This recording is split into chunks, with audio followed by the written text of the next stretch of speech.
Welcome, everybody. I'm Steve Lentini, and this is Different Thinking for Different Times, the thought leader segments of my podcasts. And so, what you're going to notice, my guests over the next few years, I've been doing this for 7 years, it's a labor of love. The guests that will be appearing are thought leaders in their market segment and people that have a variety of experiences and background and leaders in their field so they can share with you ideas that'll help you. And in today's episode, we have John Donlin, who's the president and CEO of Gold Coast Mortgage.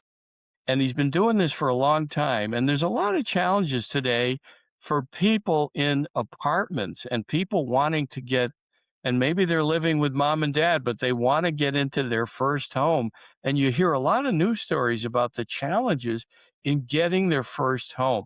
So John's a thought leader in mortgaging, and he's going to tell you about himself, and we'll have some questions and a dialogue back and forth to help you. This is what all of these podcasts are about. Thought leaders helping people understand where they're going, how to get there, and we're not selling anything. We're helping people.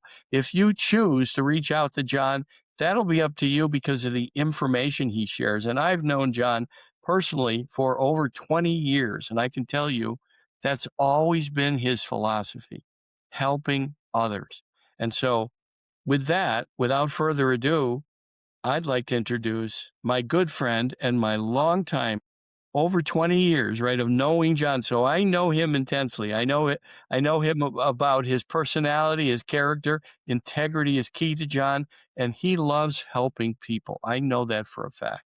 And without further ado, John Donlin, Gold Coast Mortgage. How are you, John? Steve, I'm awesome. Thank you so much for arranging this and for including me. I think we have one Gladly, and correction. thank you. I have one correction to make. I believe our relationship spans 1/4 of a century. Wow. And the reason I think that is I remember our first handshake. I walked into a room. I was very green in my business and very green in networking and sales. And you were the first handshake I made in a room where I knew nobody. And I came somewhat frightened and intimidated and said, I'm anxious about how I can help the group.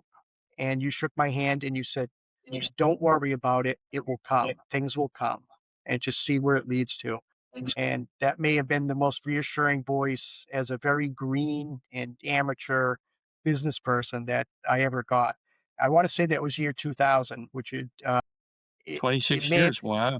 yeah, may have been 2001, but it was very early on. And I had only started the company maybe a year before that. And that was my first kind of formal networking, introduction to formal networking. Yeah. So you've been doing this now for over a quarter century yourself in the mortgage business. That's right. And I had a little bit of experience before this company, and there's been aha moments that surface every half a decade. I'll be reinventing myself and kind of the way things go along. And where it stands now is this is all about solving problems. And that's what sales is. It isn't about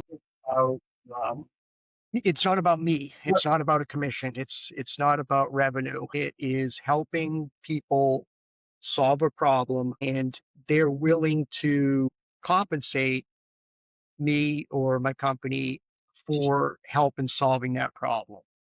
And so without a solution, without a first of all, a problem has to exist, and then I have to have a solution for it. And I think every sale is the solving of a problem. And even if you're helping somebody reach an aspirational goal, that's a form of solving a problem, right? And so the goal represents a milestone or a journey or a hurdle or something they want to get over. It's a form of a problem that you're helping them achieve. And lack of home ownership is a problem because people who aren't that aren't vested in their community, sometimes they feel like they're adrift. They don't belong. And so homeownership could be equity building. It could be belonging. It could be a sense of community. And there's a lot of reasons and there's a lot of problems to solve, more than I can count. And if I understand those problems, I can help. But this isn't about help. This isn't about home ownership or mortgages or financing. There's literally several million people that do exactly what I do for work. The license numbers are issued chronologically, and if you were going to apply for a loan officer position today, your license number would start with like 2.7 million. So there's that many people behind. Some have left the industry and some have stayed, but it's a pretty crowded space in terms of people arranging financing to buy real estate.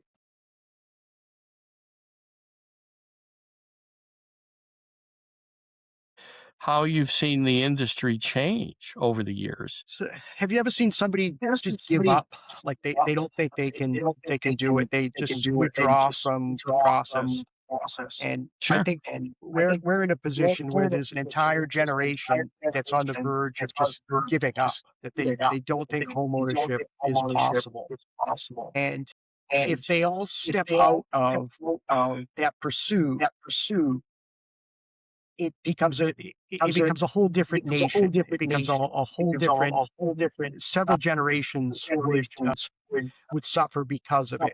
So part of the reason that I own a home is because my parents owned a home, right? And I didn't necessarily receive any financial benefit from it, but they had the stability. And every Sunday, they would burn a fire in the fireplace, and it was a way to like wind down the weekend and these rituals, which were so comforting and enjoyable. And that's the stability that I was seeking for myself and my family. And if I wasn't exposed to that, it would certainly be different, right? So it gave me a hunger to like keep a house and keep it clean and to do these things and to do it yourself projects. And and so I think that if we skip a generation of home ownership and a generation goes through just renting, there won't be a transfer of wealth that's accumulated through home ownership. So home ownership is it's a great way to build equity, and a home often becomes the most valuable asset for a family, and then the retirement account. And sometimes that home will be sold, and the proceeds will be split or shared. But even if it's just the lessons on how to manage home ownership, I think it's very important that this current generation is able to participate in it, is able to build their equity, is able to get a leg up in their journey, their financial journey. And and so right now, I think the home buying process is simply too intimidating for many people, and they're just shutting down, and they're choosing to get distracted from it. And the distractions can be social media. The distractions can be all sorts of things, and they're just trying to basically they don't want to participate in it because they don't think they can do it. And it's rigged against them, almost like making a trip to the casino, where the odds are stacked in the casino's favor.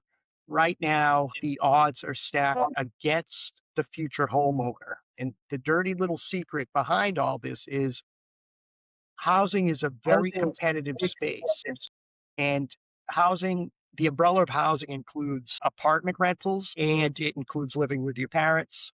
It includes owning a home. It includes all sorts of ways that you can live, right? So housing's a big umbrella. And the very profitable majority of that umbrella right now is private equity owned apartment campuses. So there is no landlord. The landlord that existed where your parents may have rented an apartment, or where my parents certainly rented an apartment, was another person, right? Maybe they were wealthy, maybe they owned 1 unit, maybe they owned 10 units, but it was a person. So those landlords still exist, but they're very small in comparison to these massive, huge billion-dollar plus corporations that have chosen to invest in apartment buildings and communities. And so they've turned the apartment building from housing into a rental generating machine where they simply derive profits. So the renter becomes the R in the return on investment. They're just Mhm. fueling this fund, not a person, but a fund. So if you look across the country, the majority of housing is in these corporate owned residential apartment communities. And in Massachusetts, where we operate predominantly, there's lawsuits from the Commonwealth against these apartment building private equity owners for setting rent prices using an algorithm. So making it so that it is very difficult to achieve a good deal on an apartment rental, even if the market or the rates are down. They tend to know people don't want to move, and they don't give the market rent available for renewals, and they make it difficult to switch. And then if you're going to switch to a competitor, those competitors know where you're coming from, and they've already identified what you're paying for outbound rent, and they set the new rent inbound. And so they don't publicize the rates. It's different rates for different people based on renewals or all sorts of things. So it's set by an algorithm, and the algorithm has been determined to be illegal, yet it's going on. And so it is just like the slot machines have an algorithm of making it look like you're about to win, but you didn't, right? So you press the button and you go again. And in here, it's the same thing, that it's rigged against the consumer, which is the tenant, and the tenant doesn't even know this is existing. They just think they're renting, an apartment, but they're really just a line item in a very big fund. And so, in terms of buying and escaping that, it becomes super intimidating, and people don't know where to start. And so there's a lot of lessons that I've learned from in that process. And the private equity funds that own these apartment buildings are not too fond of the messages that we're putting out there, because we're competing to provide a housing solution. We both, my company and the rentals, we're providing housing Mhm. solutions. Mhm.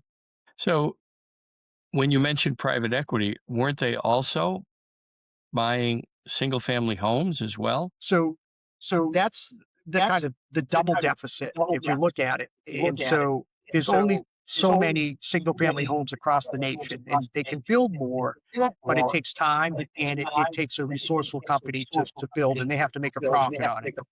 So out of all the single family available, there are corporations that have bought up tracts of housing to be used exclusively for rentals. So that's displacing inventory, available inventory for the home buyer, which is creating scarcity. And the scarcity is, it's the epitome of inflation, right? It's more money chasing fewer goods. So if we have fewer goods available and there's money chasing, it just gets bid up. So we have reckless inflation on real estate in single family homes. So it's more than a double-edged sword. It's like a Chinese throwing star with like edges all over the place in terms of inflation and inventory and corporate involvement, and then the rental. There's jagged edges all over the home buying process that when a tenant looks at the journey, most of them are just saying, I give up, right? I'm just going to rent, right? And move back home or do whatever they have to do. And I may not be cut out for home ownership. Mhm. And Yeah. isn't Congress working on addressing that? Yes. And so that would be nice, but I believe they're going to, cap the number of units that a corporation can own. Let's say it's 250 units per corporation. The corporations are smart enough that they will simply stamp out an LLC per neighborhood, and it's going to be a different corporation. So they'll say, okay, it's going to be, farm area number one LLC, 250 homes, close it, then do another one. So they'll figure out a way to kind of work through that. In theory, it sounds nice. And really, if home ownership's part of the American dream, these corporations are really competing with that dream for corporate profit. And so, yeah, it should it be allowed? I think landlording's, a healthy thing, but landlording is not private equity owning 50, 100,000 rental units, right? Yeah. Yep. So then what do you say to people? Because you're obviously in the mortgage business. So how do you help people? Because I know you've published a lot of articles. You've really put a lot of focus on giving people encouragement and practical ideas for getting out of the apartment and finding a way to get a home. Yeah. So there's another dirty little secret, and it's a one word secret, and it's called inflation. And so inflation typically is a bad word. People don't like Oh. inflation. Nobody does it. It's Mhm. things that are that you have to buy to live are costing more, and it's eating into your paycheck. But inflation can also be a good thing. And you're like, well, how's that possible? Where would inflation be good? But whenever you buy an asset that isn't deteriorating on a regular basis, that asset is subject to inflation. So if you buy a home in year 2026, if you go out approximately 30 years, 2056, approximately like every 34, 35 years, inflation will add a zero to the value that you bought it at. So a home that's purchased for $1 million in 2026, by the time you get to 2060, that home, well, you and I will both be graduated this planet, but for the younger generation that has bought a home and is owning it, that $1 million asset will probably be valued, what could be valued at 10 million. So 1 to 10 million. Add the zero. Wow. So I saw that Wow. when my parents bought their home the year I was born. They paid 30,000, and then when my father passed away, 30 years later, they sold it for 300,000. So they got their zero. That Yeah. house is in the town that I work. I drive by it, and houses on the street are selling for 1.5 million. So the new owners haven't gotten their zero yet, but they're halfway there, Steve. Yeah, and so they'll get their zero too. And so there's the dirty little secret is inflation on an asset that you own, stocks or any asset, real estate, inflation is good for you, right? Because your asset value increases. Of course, it can also depreciate, but I don't think that $1.5 million home that I grew up in, and it was a modest, home, nothing crazy. But that home isn't going to go back to 30,000, right? It could drop a Right. little bit, and it will drop. But if you give it enough time, the chart will show that it's going to take a small step down, and then go through a recession where it's down, and then after the recession, it'll be 2 steps up, right? You give enough time, and so inflation is a good thing. And then the mortgage product that allows you to buy the home is not subject to inflation. And so there's the Mhm. only financial instrument on the planet that's not subject to inflation. So if you get insurance on your house, your premium will go up every year. If you get certain types of life insurance, your premium will step up over time. Mhm. Everything has an inflationary adjustment to it. I rent an office, we get a cost of living increase due to inflation every year. But a mortgage is frozen in the middle of a block of ice and it can never change. So the payment that you take now will seem startlingly expensive. Like it's the mortgage payments that we're proposing for our clients are like 4 or 5 or more thousand per month. And that's really frightening, right? For somebody to raise their hand and commit to that is crazy. And but if you go out into the future, that payment will be the same. It's not going to change. But the wages behind repaying that mortgage will be higher. So there'll be inflation on wages. There'll be inflation on the real estate. So the asset value will be higher in the future. We don't know how much. It could go up or down a little bit, but most likely you give it a decade or 2 or 3, it's going to be worth significantly more. Mhm.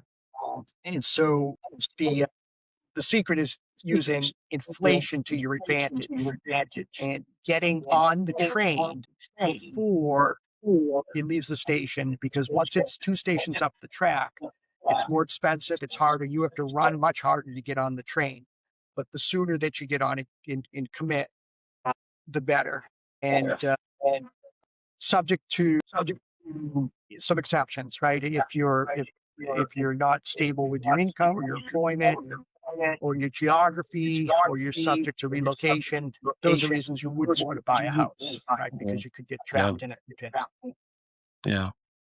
So if you're in an apartment now and you're thinking about a house, or you've got a goal of, say, having a house within 5 or 10 years, what are things people should be doing now, number one? And then number two, for those that are ready, what are things they need to be considering and looking at? Yeah.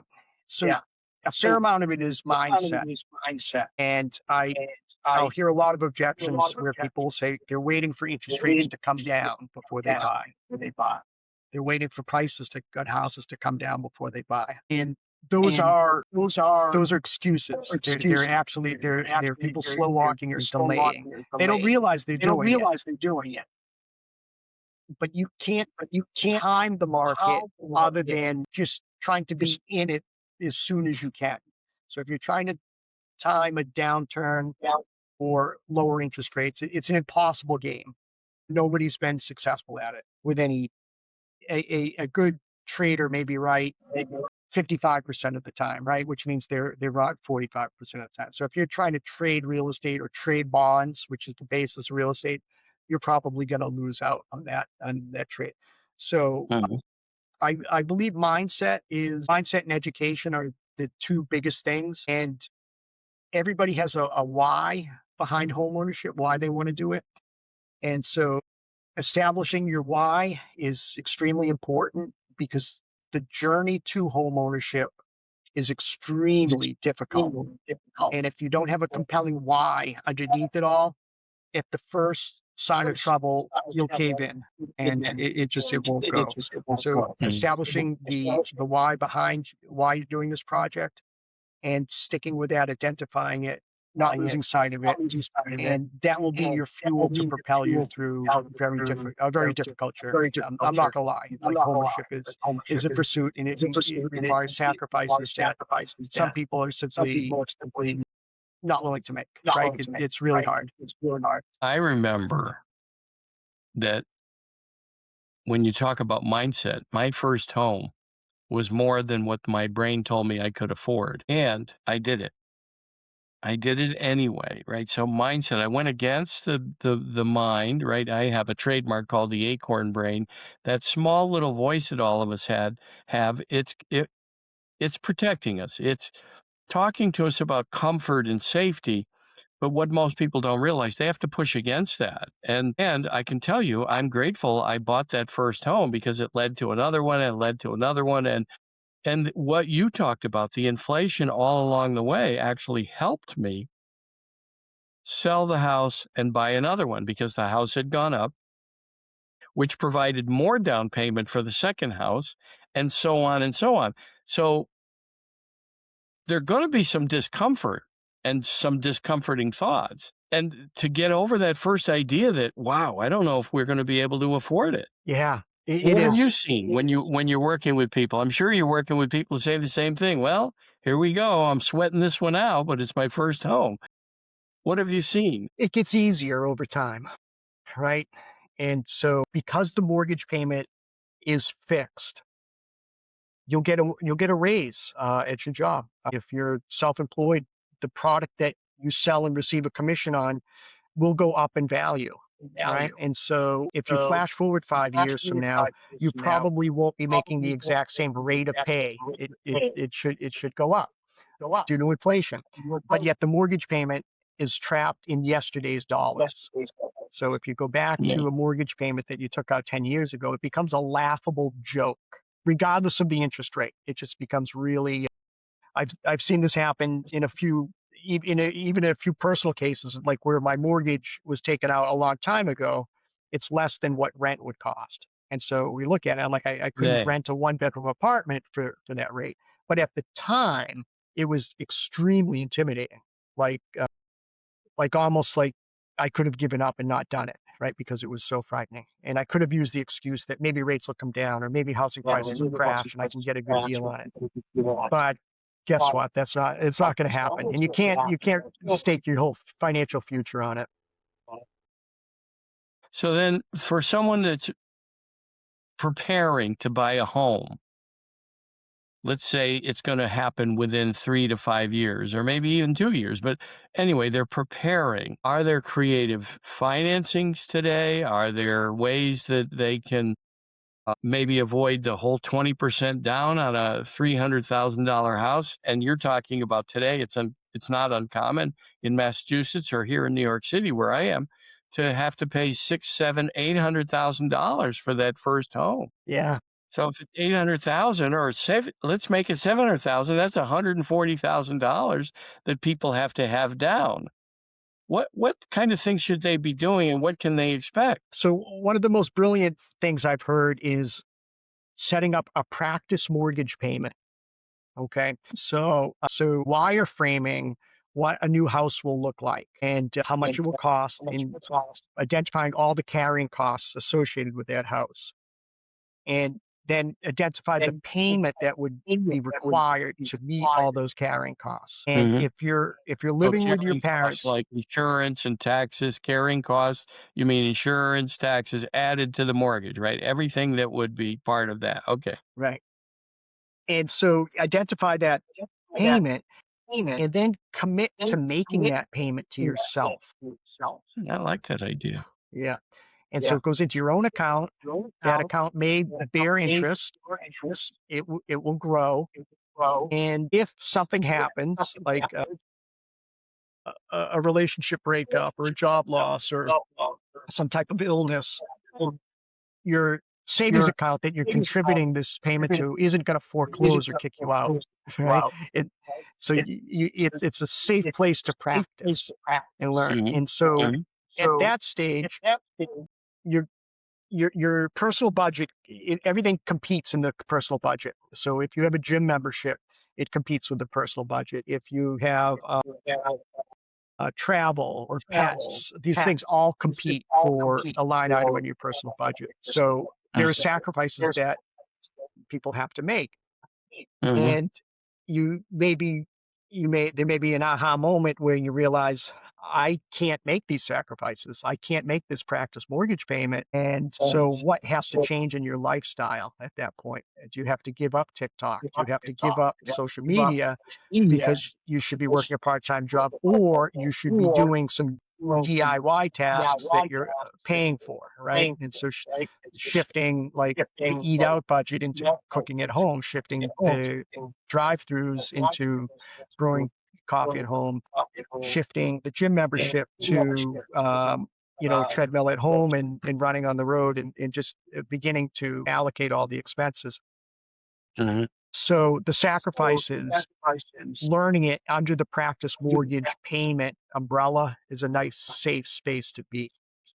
It's a With a it's a compelling great idea. why and an advocate, somebody who's in this journey with you. It could be a significant other. It could be parents who want you to own your own property because they know it's good for you, right? And so having that advocate, because when things get really difficult, you can fall back on your support team and they can explain again why you're doing this or help you understand that the stakes are really high. There's a website for a local apartment community where in their homepage, it says they cap their annual rent increase at 8%. So they're proud of it. Right on the homepage, we cap rent increases at 8% per year. And that's because other companies are doing 10%, 12% annual rent increases. So they're Wow. proud to cap. But for a tenant looking at it like, oh, 8% per year. 7 If years, you're, that doubles the rent. isn't that amazing? Right? But 7 years, it doubles the rent. yeah. So interesting example. My son went through the home buying process less than a year ago. And I helped arrange the financing, obviously, because we're family members. But I was putting up the monthly payment for him, and I knew what he makes.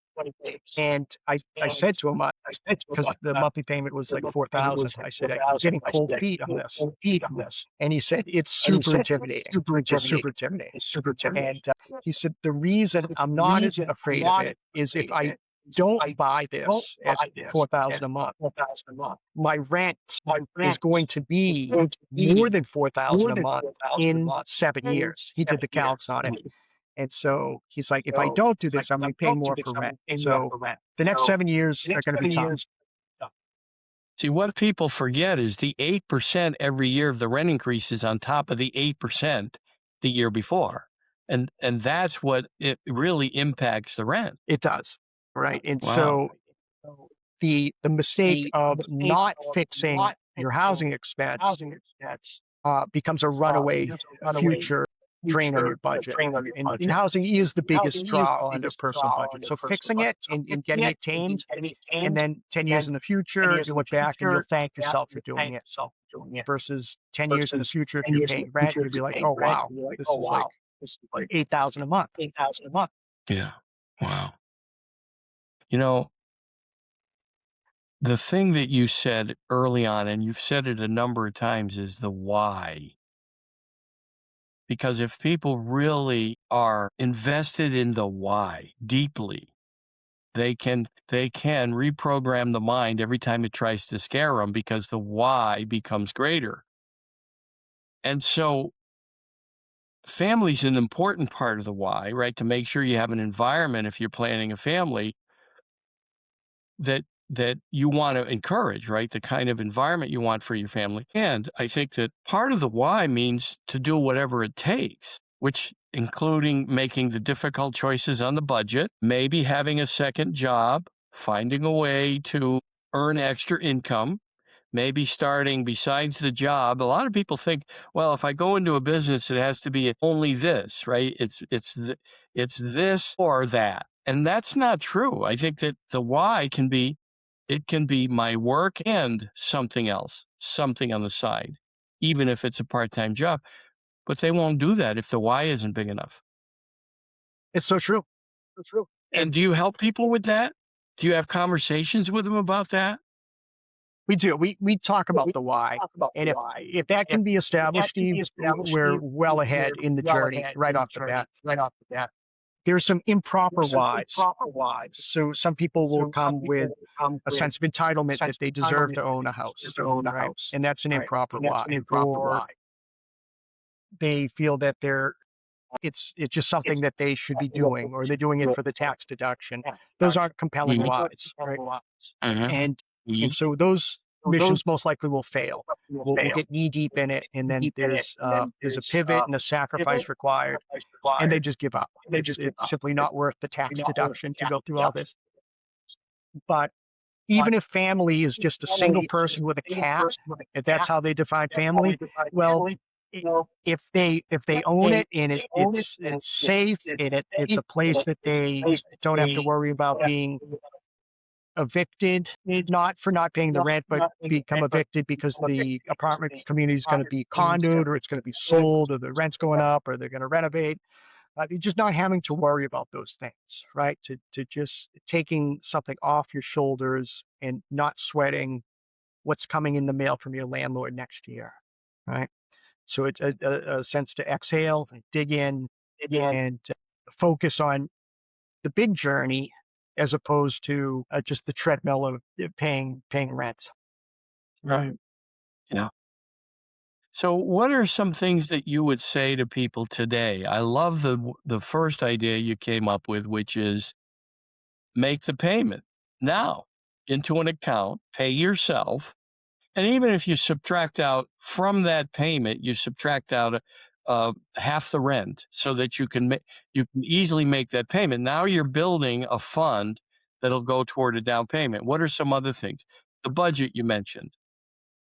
Making, if it's big enough, then you'll skip the outside meals and start making a dinner at home, right? Right. Rice and beans. Right. 3 nights. So the practice mortgage would subtract out your current rent payment, right? So it's the Okay. difference, right? Because when you buy a property, your rent price does go away, but owning Mhm. does cost more than rent. It's a significant increase. So nobody's going to save money by buying a house, right? Mhm. It's going to Mhm. be a huge. Your housing expense is about to go up by 150 to 200%, right? That's a Mhm. fact.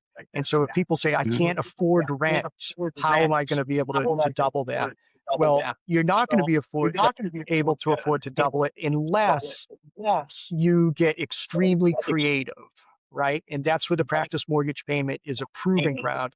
And so are you willing to do the necessary steps? It's a safe place to start that. Mhm. Other things people could do to improve their odds for home ownership or help lubricate the journey would be to focus on one of the other three legs of the stool, which is the credit part of it, right? Make sure the credit is polished and shined. That's Mhm. within one's control.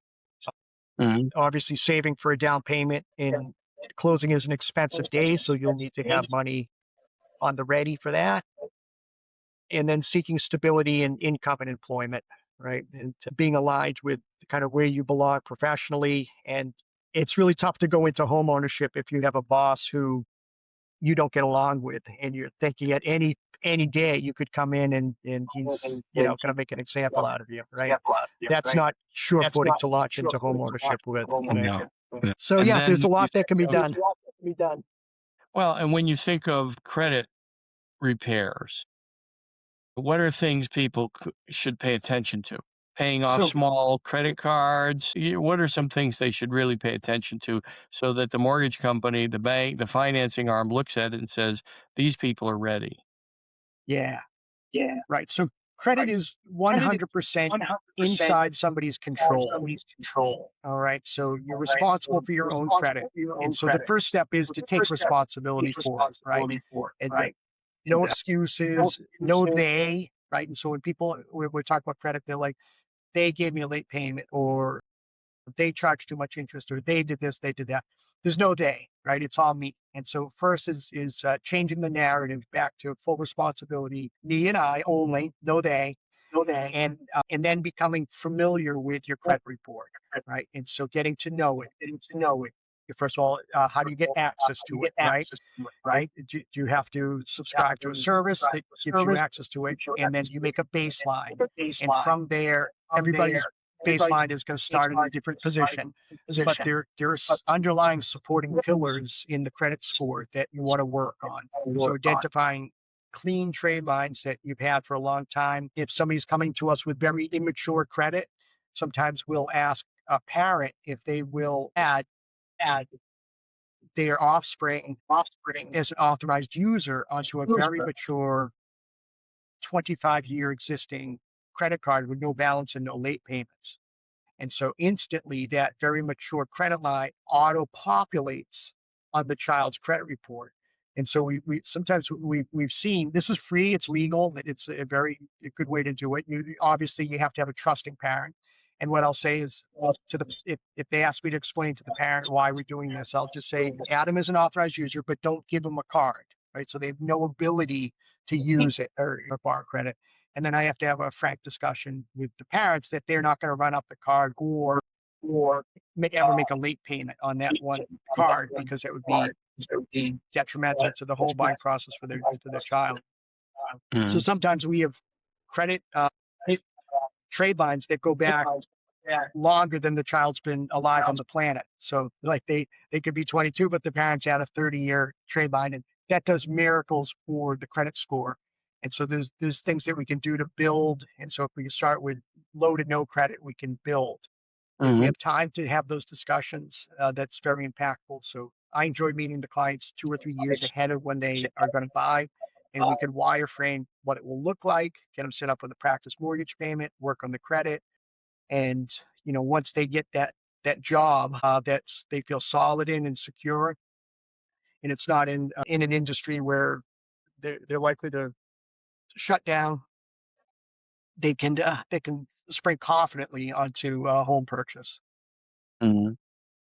So yeah, And those are great questions. what are the credit scores people need to be what are the ranges they need to have today? Yeah. So a credit score is a prerequisite to get into a mortgage for sure. So there's bottom scores, and but I believe it's more important to focus on the underlying attributes of the credit report and not the score. So Mhm, so it would result in a pattern of getting everything on auto pay so that you never miss a mhm, payment, right? And to getting the balances either paid down or paid off, but leaving the trade line open. And mhm, all these things will result in a higher credit score, right? And so mhm, not focusing on the score so much as the habits and the patterns that drive the score, right? mhm, And so mhm, so I take the pressure off the score itself and more look at, okay, what are the attributes in the report? Because it's all inside of our control. And the mhm, score is like a flash bulb that goes off. It captures all the information as it's presented at that moment, mhm, and mhm, you can rearrange the information and present it to the flash bulb differently a week later, right? If you ask for a higher credit line, it will dilute your the ratio of balances on that credit line. mhm. That's a free phone call to ask for a bump in your line of credit, which could help your score for the flash bulb next week. So all sorts of things we can do on that. I'd say focus on the attributes in the report, not so much on the score itself.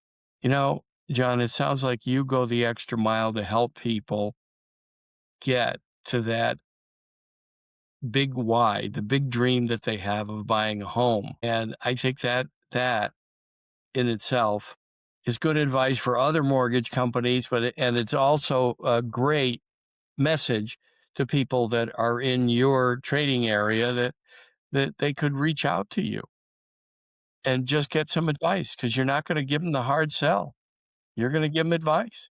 If they choose to use you, it's because they've trusted you and they believe in you.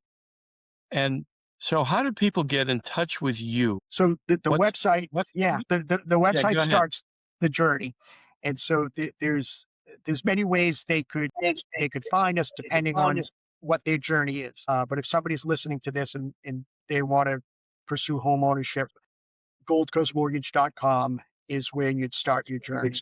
And then from there, there's a lot of resources. We have a whole suite with over 100 web pages in it, and it's called the Tenants Lounge. And it's everywhere a tenant could go to learn about everything they need to think of to start the transition from tenancy to ownership. And that is a vine swing across a swiftly moving river that is super intimidating to swing across. And so they need all the education, information, and resources that they can get. We've tried to pump everything that we can into that tenants lounge. We've even included a free home ownership score, which you can unlock your it will help define your success at the home buying process if you choose to go through it.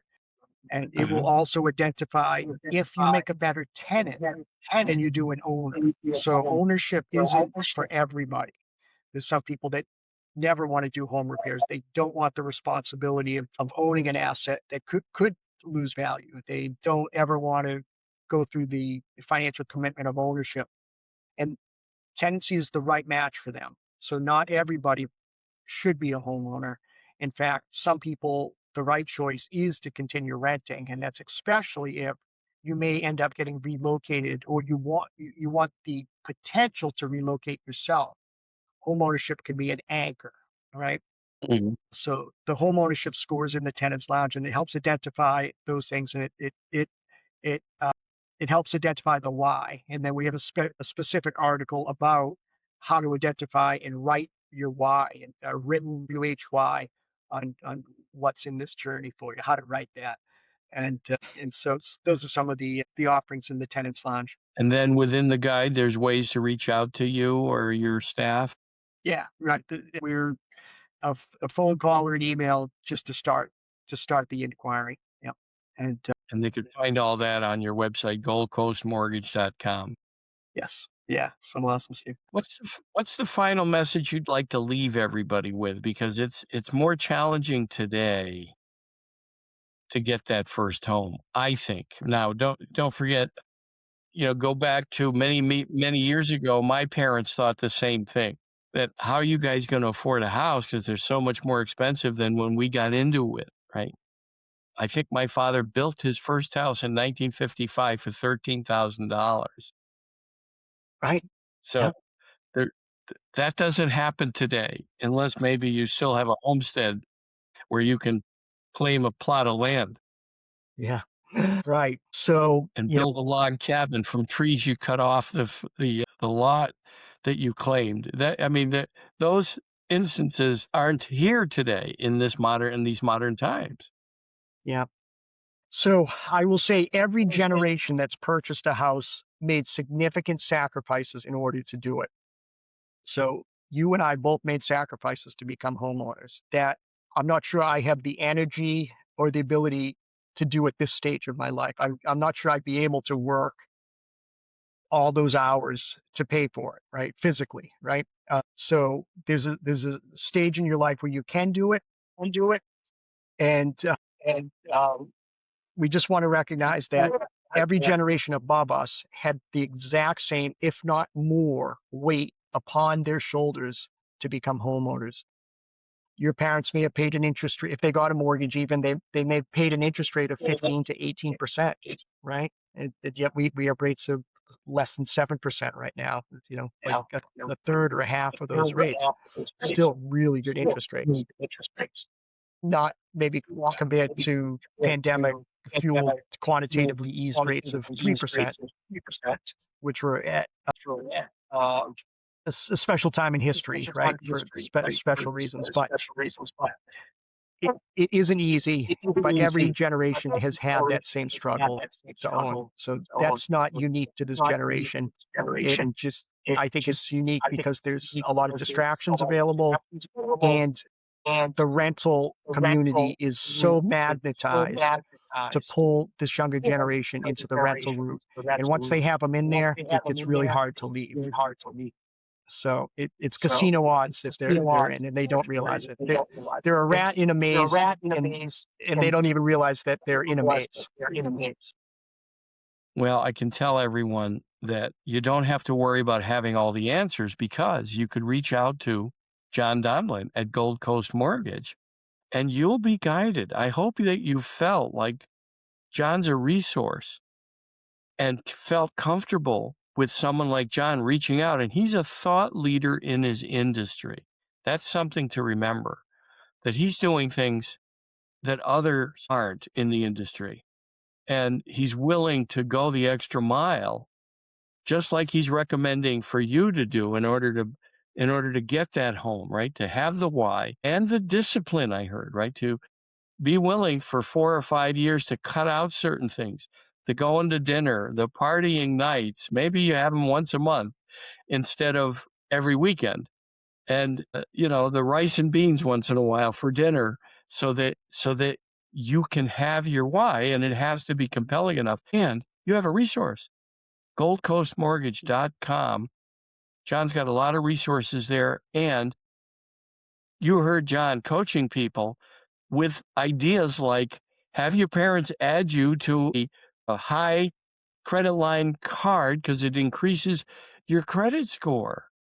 And make sure you don't use it. We'll tell mom and dad, don't give them the card.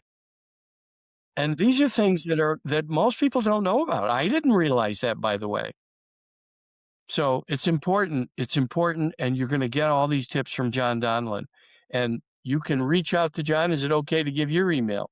Yes, please. Yep. It's my first initial and then my last name, jdonlin at goldcoastmortgage.com. You see on the screen how to spell his name. Just use J Donlin at goldcoastmortgage.com. You have a resource, you have a friend, you have someone that'll help you. He's not going to try to push you into anything. He wants to understand your why.